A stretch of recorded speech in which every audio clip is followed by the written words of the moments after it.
Россия готова к диалогу с Соединенными Штатами Америки по вопросам стратегической стабильности. Presiden Rusia Vladimir Putin menyampaikan pidato di hadapan Majelis Federal Federasi Rusia, 29 Februari. Pidato ini disampaikan 2 minggu menjelang pemilihan presiden di mana Putin diperkirakan akan memenangkan masa jabatan 6 tahun lagi dengan telak. Salah satu dibahas Putin adalah senjata nuklir yang siap tempur dan rudal jarak jauh yang siaga tinggi terhadap ancaman musuh.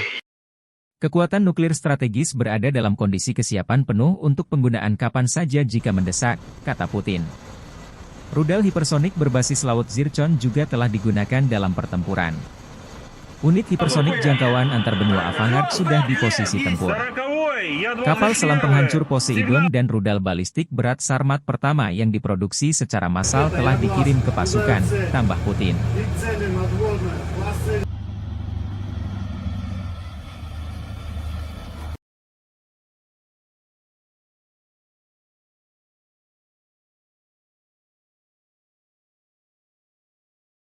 Пуск разрешаю.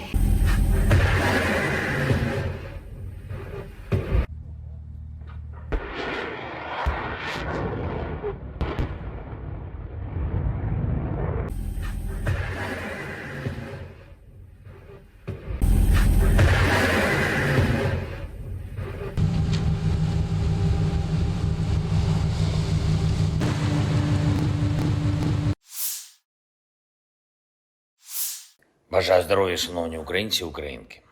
Перше. Кілька підсумків щодо візитів. Головне, є нові оборонні домовленості, нові пакети. Буде більше артилерії і більше нашого спільного виробництва з партнерами. Кожну зустріч і кожен день ми використовуємо для того, щоб можна було додати можливостей нашим воїнам. Я дякую усім партнерам, які допомагають так, як потрібно і вчасно, без затримок. Були хороші перемовини в Албанії, як завжди, принципова підтримка. І не лише у тому, що стосується наших двосторонніх відносин, але й у тому, як зробити більш змістовним діалог з тими державами, які поки стримані в підтримці. Пане прем'єр-міністре Рама, ще раз вдячний. Провели вже другий саміт у форматі Україна-Південно-Східна Європа. Були хороші зустрічі з представниками Хорватії, Чорногорії, Північної Македонії, Молдови, Боснії та Герцеговини, Сербії. Всі деталі зараз публічно озвучувати не варто, але я можу сказати, вдалося досягти саме того, на що ми розраховували. Плюс всі учасники саміту, усі країни Південно-Східної Європи візьмуть участь у глобальному саміті миру. Першому саміті щодо формули миру на рівні лідерів. Він запланований у Швейцарії і вже бачимо можливості для широкого представництва країн світу. Саме про справедливий мир, про перший саміт лідерів щодо формули миру, про наявні зараз можливості у світі зменшити хаос і деструктив говорили у Саудівській Аравії зі спадкоємним принцем. Дуже глибока, позитивна розмова. Я вдячний за увагу до України, за поради.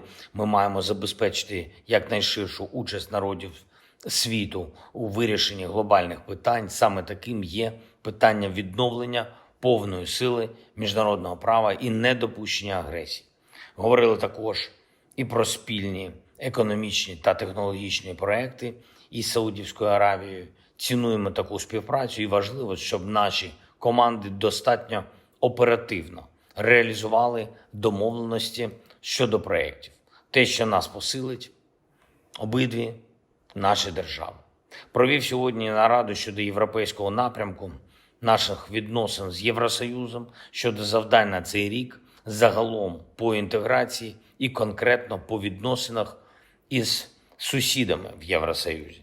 Наш пріоритет очевидний, всі домовленості, які є, мають виконуватись, і кожне слово, яке звучить, має працювати в реальності. Україна забезпечує саме такий підхід на європейському напрямку, і саме завдяки цьому ми вже досягли історичних результатів. Цей рік має стати часом реальних перемовин щодо вступу. Ще навесні ми можемо розпочати, зробити перші переговорні кроки. І так само цей рік має стати часом максимального прагматизму у відносинах із сусідами. Кожен бачить, що Росія не збирається зупинятися. Вони там у Москві хочуть і гонку озброєнь, і нові хвилі дестабілізації. Ми всі у Європі маємо чітко це усвідомлювати. Якщо впаде свобода когось одного, не витримає свободи усіх інших. Така реальність. Ми маємо захищатись і можемо захиститись, мусимо досягти наших спільних цілей. Я дякую усім, хто допомагає, дякую усім, хто на бойових постах, в бойових завданнях, у бою зараз.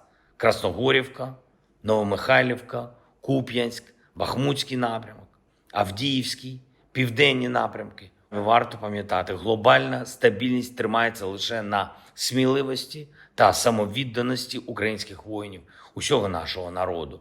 Українські назви звучать у фронтових зведеннях, але усі розуміють і бачать, що путінські наміри суттєво ширші. Світ, в якому терор виграє, не сподобається нікому. І саме тому Путін повинен програти. Наші люди в Україні здатні це забезпечити за достатньої підтримки.